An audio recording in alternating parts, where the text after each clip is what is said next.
आपको public speaking का डर लगता है, यानी कि फियर ऑफ पब्लिक, जहां पर आपको स्टेज पर अगर 10, 20, 50 या 100 लोगों के बीच में बोलना पड़े तो क्या घबराहट होती है, पसीना छूटता है? अगर ऐसा आपके साथ होता है तो आप एक फोबिया के शिकार हैं। जी हाँ, आज हम उसी फोबिया पर बात करने वाले हैं। तो आप देख रहे हैं एनबीटी लाइव और मैं हूं आपकी दोस्त सोनम। हेल्थ के सेक्शन में आज हम एक ऐसे फोबिया के बारे में बात करेंगे जो सडनली आपके अंदर डेवलप नहीं होता, ये ओवर द पीरियड आपके अंदर डेवलप होता है। यानी कि बचपन से लेकर जब तक आप नोटिस कर रहे हैं तब तक, चाहे आपकी उम्र 20 हो, 25 हो, 30 हो या 50 हो, कभी भी ये आपको फील हो सकता है। और जिस दिन आपको ये फील हो जाए उस दिन आप समझ जाइए कि आपको है ग्लोसोफोबिया। जी हाँ, स्टेज ऑफ फियर, यानी कि पब्लिक स्पीकिंग का डर। भीड़ के सामने आपको कुछ भी बोलने में पसीना आता हो, घबराहट होती हो, हाथ पैर कांपने लगते हो, मुंह सूखने लगता हो, गले से आवाज़ ना निकलती हो और ये लगता हो कि भाई सामने वाला बंदा मुझे क्या जज कर रहा होगा। फीडबैक का डर, रिस्पॉन्स का डर, रिएक्शन का डर, ये सभी डर मिलकर बनता है फोबिया और उसे कहते हैं ग्लोसोफोबिया। मैंने लक्षण तो कुछ बता ही दिए हैं आपको, लेकिन एक बार फिर से बताती हूँ। अगर आपको ग्लोसोफोबिया है तो आपका मुंह सूखेगा, आपको घबराहट होगी, आपकी हार्ट बीट तेज होने लगेगी, हाथ पैर में कंपन होने लगेगी और कई बार तो इस फोबिया की वजह से लोग स्टेज पर ही फेंट हो जाते हैं। यानी कि इतनी घबराहट जिसकी वजह से आप अपने सेंसेस भी लूज कर देते हैं। और ये सिर्फ स्कूल के बच्चों में ही नहीं बल्कि काफ़ी बड़े लोगों में भी देखा गया है। कई बार पब्लिक स्पीकिंग में या ऑफिस की मीटिंग में या काफ़ी सारी गैदरिंग के बीच लोग फेंट हो जाते हैं, घबरा जाते हैं, पसीने आने लगते हैं और उन्हें डर लगने लगता है।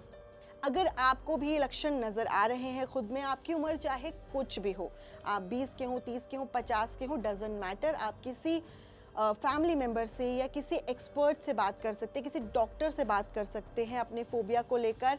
और कोशिश कीजिए, अगर आपके घर में बच्चे हैं तो आप उनको थोड़ा सा ओपन स्पीकर बनाइए ताकि वो बात करें, लोगों से इंटरेक्ट करें। उनको बिल्कुल भी इंट्रोवर्ट मत बनाइए, उनको बाहर लोगों के साथ जितना वो कम्युनिकेट करेंगे उनके अंदर का ये जो फियर है वो डेवलप होकर फोबिया में नहीं कन्वर्ट होगा।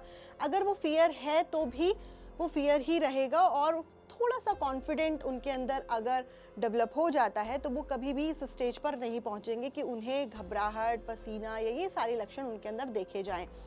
तो सबसे इम्पॉर्टेंटली चीज़ है आप लक्षण पहचानिए। दूसरी चीज़, आप इसके क्योर के लिए क्या कर सकते हैं, आप ज़्यादा से ज़्यादा अपने इस फियर के बारे में बात कीजिए। अगर कभी आपको पब्लिक स्पीकिंग का मौका मिलता भी है तो उनके साथ आप इंटरेक्ट करने से पहले बता सकते हैं कि भाई मैं इतने सारे लोगों के बीच थोड़ा घबरा जाता हूँ, ताकि जो लोग आपको सुन रहे हो वो आपको जज ना करें और जिससे आपको घबराहट ना हो। आप उनके साथ आई टू आई कांटेक्ट करके बात कर सकते हैं ताकि आपको बिल्कुल भी नर्वसनेस फील ना हो।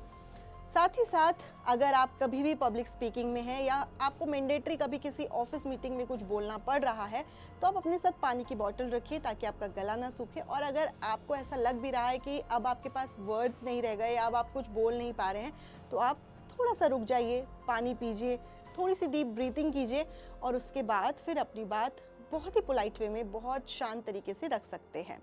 इससे आपको बिल्कुल भी घबराहट नहीं होगी। तीसरी चीज़ आप कर सकते हैं, थोड़ा सा लाइफस्टाइल में चेंजेस कीजिए। आप लंबी सांसें लीजिए, ब्रीदिंग एक्सरसाइज कीजिए और घबराहट और डर अगर आपके जीवन में है तो आप कहीं ना कहीं एक हेल्दी लाइफस्टाइल नहीं जी रहे हैं। आप ब्रीदिंग एक्सरसाइज कीजिए, योगा कीजिए अगर आप कर सकते हैं, हेल्दी डाइट लीजिए, मेडिटेशन कीजिए। इससे आप काम एंड कंपोस्ट रहेंगे, आपको किसी भी चीज़ से जल्दी से घबराहट नहीं होगी। उसके बाद आप कर सकते हैं वेल रीडिंग, यानी कि आप अच्छा पढ़ें। जितना पढ़ेंगे उतना आपके पास एक्सप्रेस करने के लिए बहुत सारे टॉपिक्स रहेंगे और आप जितना अवेयर रहेंगे उतना आपके पास बोलने के लिए बहुत कुछ होगा, टॉपिक्स होंगे, ताकि आप कहीं पर भी एम्बैरेसिंग फील नहीं करेंगे और इस बात से बिल्कुल भी नहीं हिचकिचेंगे कि आपको कोई जज कर रहा होगा। तो समझ गए ना आप कि आपको करना क्या है। अगर आपको ये सब फील हो रहा है, बहुत नॉर्मल है ये, और इसको इतना एक्स्ट्राऑर्डिनरी या इतनी एक्सट्रीम सोचने की ज़रूरत नहीं है। बस आपको सिर्फ बात करनी है, अपनी दिल की फीलिंग्स एक्सप्रेस करनी है।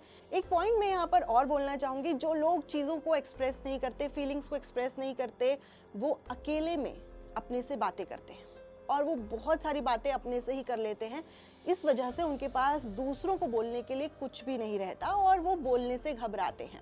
ये एक लक्षण भी है। अगर आप अकेले में बात करते हैं खुद से, तो आपको ये बातें किसी और के साथ भी शेयर करनी चाहिए, ताकि आप बिल्कुल भी स्ट्रेस ना हो, डिप्रेशन में ना चले जाएं। अगर ज़्यादा डर है, ये it leads to anxiety also. ये एक डिप्रेशन को भी क्रिएट कर सकता है आपकी बॉडी के अंदर, आपके माइंड के अंदर। ये एक लक्षण अगर आपको दिखाई दे तो आप तुरंत अलर्ट हो जाएं। तो ज़्यादा घबराने की ज़रूरत नहीं है। करना क्या है, बस अपने दिल की बात खुल के कीजिए, ज़्यादा स्ट्रेस मत लीजिए और कोशिश कीजिए कि जब आपको इस तरह से कुछ भी फील हो तो आप उसी वक्त शांत हो, पानी पीजिए और थोड़ा सा ठंडा होकर फिर से अपनी बात शुरू कर सकते हैं। तो फिलहाल इस वीडियो में बस इतना ही। अगली किसी वीडियो में फिर किसी फोबिया के बारे में बात करेंगे। फिलहाल तो बाय बाय, टेक केयर।